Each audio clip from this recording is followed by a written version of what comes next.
the motherfucking Eagle Double G. Gusto kong batiin 'to, Muslim namigay ng pagkain sa traslasyon.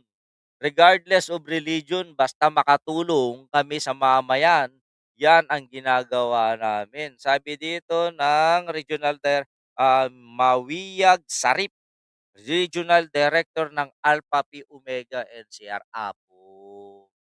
O Apo pala. Sabi dito ni kumpirmado na may kinalaman si Sam Versosa doon sa propaganda. Totoo, sabi ko sa inyo eh. Grupo ni Sam Versosa yung nagpalabas nun, yung fake, yan, lumalabas na fake video na yon na pinaniwalaan ng mga DDS.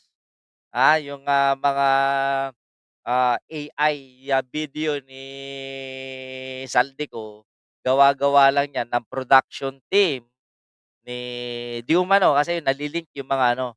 Di ko sinasabing may kinalaman si Sam Versosa, pero lumalabas ngayon na yung mga ginamit na sites converted, noong na ipinangampanya ni Sam Versosa nung nakaraang eleksyon. Sana may makasuhan. Sabi dito ni Ailepo Sepul Okyal, Jer Baligo, si Kitty tatakbo ni Vice Mayor ng Davao, lalong dadami ang droga, papatok ang negosyo nilang coke at kumare ni Juana, okay, at party drugs. Ang munisipyo nila magiging session. Matagal na pong pet session ang City Hall of Davao. Patunay dyan sa mga nagpositibong mga empleyado ng Davao City Hall. May missing pa, napanood ko kagabi sa Paway. Noong Friday yata napanood ko siya, actually hindi po taga-Paway 'yun, taga-Barangay Riweng, Lawag City. Sam Versosa, naging tao pa ni Willie Revillame. Alam na this. 'Di ba? Kaya yung lumalabas na mga bali-balita na pinaniwalaan nila, yung statement di umano ni isang Saldico, peke pala ngayon. Karamihan diyan na mag-rally ay mga kulto ni Manalo, yun lang. It's the motherfucking Eagle Double G.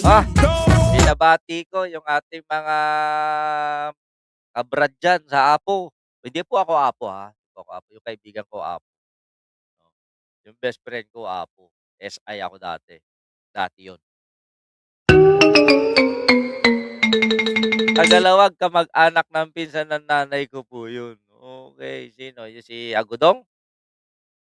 Actually, kamag-anak pa namin yun, eh. Mga ano, nasa 4th degree na siguro. 'Di ba? Kaya lang may ano na, may parang dumadaan sa depression. Yolanda Lesistelinum, shoutout. Kaya binabati ko yung ating mga kababayang matitinong mga Muslim diyan, lalong-lalo na yung mga nasa Apo, pero punong-puno yung controversial ngayon ng ano 'no, traslasyon ano, ngayon. Nakabalik na yata, kani-kanina lang. Rob Cinco, gandang hapon idol. Tagal na kita pinapanood, watching from City of Catbalogan. Samar yan ano, bossing? Samar yan? Thank you sa mga yung ating mga babayang mga Waray. Pero punong-puno ng usapin ngayon ang traslasyon ngayong taon dahil may isang obispo na nagmagaling.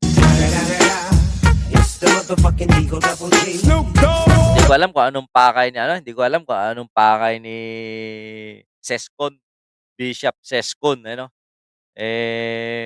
Sabi dito kasi ni Sescon, sa ating bayan ngayon may mga ayaw bumaba.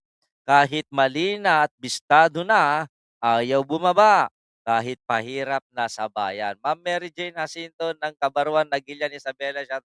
Ang masasabi ko lang sana kay Father, sana pinangalanan mo na, Father. It's the motherfucking Yun. Eagle Double G.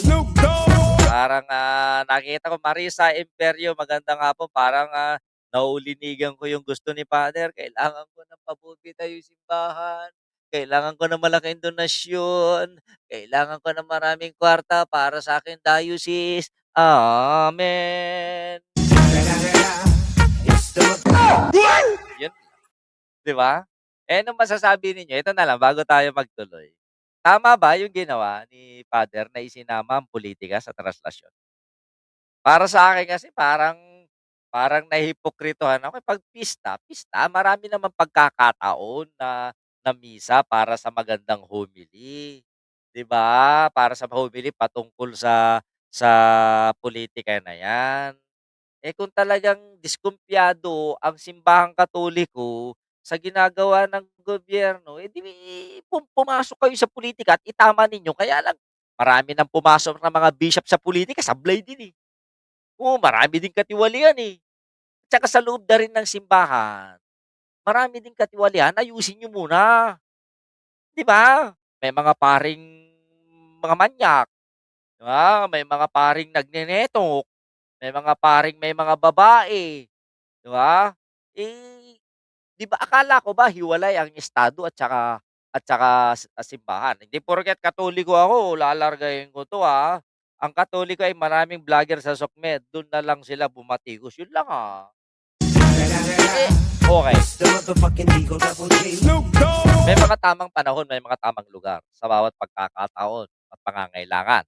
Eh, 'no, ito ay usaping usaping estado, ito ay usaping gobyerno. Eh, sana man lang, binigyang kahihiyan man lamang ng Ibuspo yung pista ng Poong Nazareno dahil pumunta diyan ang mga deboto para kay Nazareno, 'di ba? Hindi dahil sa hinaing.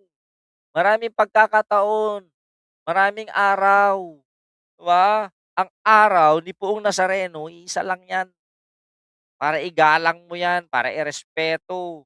Tapos kakargahan mo ng pulitika. Kaya binabatikos ngayon, punong-puno ngayon ng pambabatikos ang mga tao ngayon dito sa tinuran ni obispo, na akala mo ay napakaperpekto. Amen. It's the motherfucking Pasintabi sa mga Katoliko, ito sinasabi ko disclaimer, reaction lang, okay?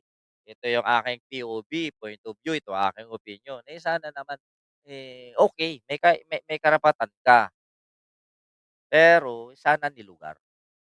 Ito yung delikado, dahil replacement pala itong si obispo, dapat si admin ko na pala ang magmimisa diyan. Nung nabigyan ng pagkakataon, doon naman nagpabida. Di wow, yun lang. It's the motherfucking Eagle Double G. Ire-repost ko naman 'to para dun sa mga komentaryo ninyo.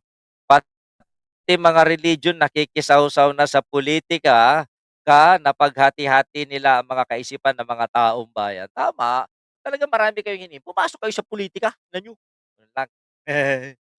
Itama ninyo, karamihan marami na tayong nakikita.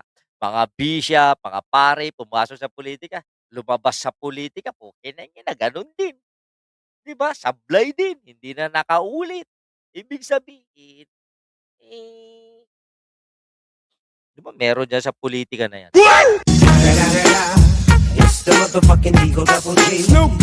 Sabi dito, Katoliko po ako pero di ako ayon sa statement niya unless kung dutay ang pinapatamaan niya.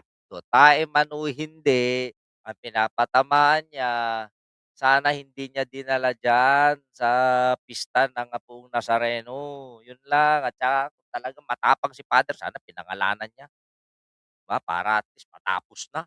DJ Musni, mas marami pang deboto ang Nazareno kaysa kay Poong Nazarehas. Ay, oo naman.